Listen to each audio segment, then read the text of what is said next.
Louis Peterson for IC Indie Magazine. We're at the Poetry Slam in Broad Ripple for the national finals, and there are some fantastic poets out tonight. I wanted to be like my father, with a cigar-clad mouth. They call me Jarhead. But Barbie was too big to fit in my pocket, and I outgrew my mother's heels. I've got infinity bones for days on a skeleton with no backbone. I don't want noose-necked homo hanging in closeted compromised to be my legacy. Do you know what it's like to stare down bottles of painkiller like a hunger-stricken infant longing to feed on the breast of an all too familiar cadaver? Mirrors don't come with an instruction manual, so I curse my reflection because that's all I know.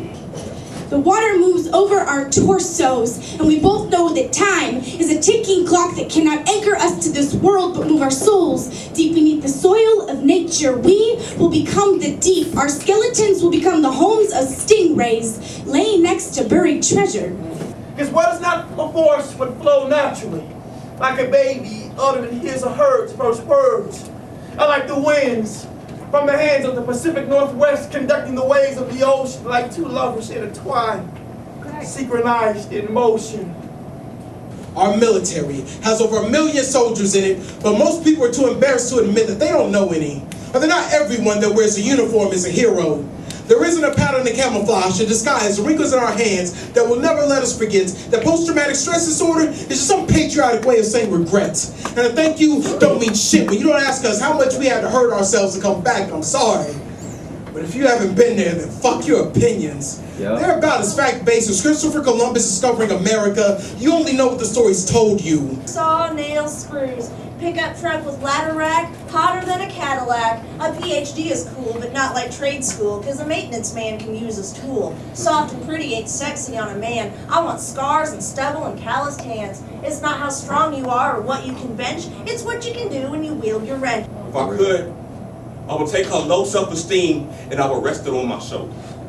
Decorated and paraded across the south side of Chicago like a two-man Macy's Day Parade, our little ladies are looking for loans of love when they should be given for free. Asking nothing in return. An explosion of rage causes me to propel forward. Spinning and spiraling, targeted and focused with precision. The decision was not mine, I was chosen. And this moment will be frozen in time. My mission will remain in the mind of a mother without understanding. I am unstoppable, and you are defenseless against my attack. Intangible Collective and a two-time National Poetry Slam champion. She's living in Minneapolis, and she has been a finalist at the individual World Poetry Slam and the Women of the World Poetry Slam, and coached 2 teams to final stage at college nationals. Her first full-length manuscript was published by Right Bloody Publishing in 2010. So what I want you to do right now is clap your hands as if they're on fire.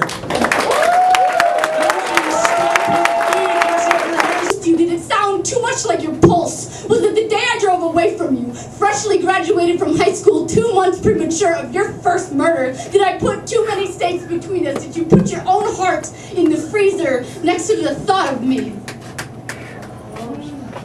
Would Mary be forsaken if Jesus had not grown to be the son God had intended to father? If he did not wear a crown of thorns, but instead wrapped it around his knuckles, will I be forgiven for the sins I did not commit, but created? When you were small, I told you, you can grow up to be anything. Thank you so much.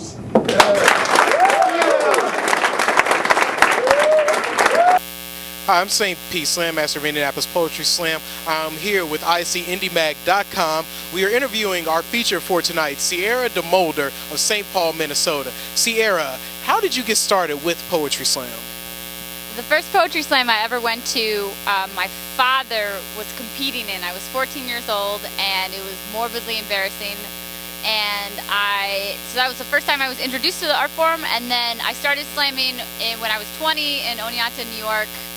Just sort of went off from there. What has been your favorite experience since starting Poetry Slam? My favorite experience, other than meeting everyone that I get to meet, is a probably tie between the first time I won the National Poetry Slam in West Palm Beach, Florida. It was just such a beautiful experience, and my teammates were amazing, and all of my friends were so supportive. And the second favorite tie is the day that I found out that I was accepted for Wright Belletti Publishing. They accept 6 authors a year, and I was 22 at the time, and it was really, really a pleasure to be published by them. What advice would you give to someone who is just starting in Poetry Slam or just beginning writing, wants to get published? What advice would you give to new writers? This is probably one of my favorite questions, because I think that my advice is very, very important. The absolute #1 thing to do is to read poetry, to go out, buy a book of Sharon Olds, whoever inspires you, go to slams or open mics, watch poetry, go on YouTube, find out what you don't like and what you do like about a performance, or about a line or about a poet, and then you can craft yourself from that. I really believe that learning your craft is learning the ins and outs of it is a huge part of starting out at Poetry Slam. So yeah. All right, well, thank you very much, Sierra DeMolder, everybody. Once again, I am St. Peace. Thank you for tuning in to ICIndieMag.com.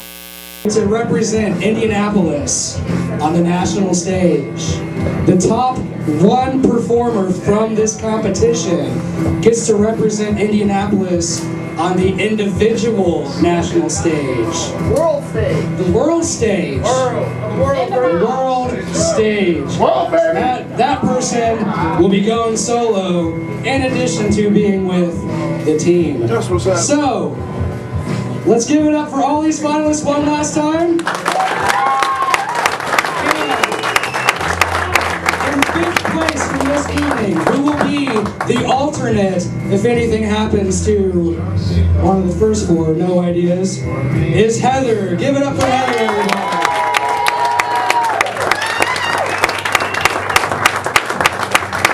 And technically, there's a tie somewhere up there. I'll explain that later. So, in 3rd place, we have Devin. Give it up for Devin, everybody.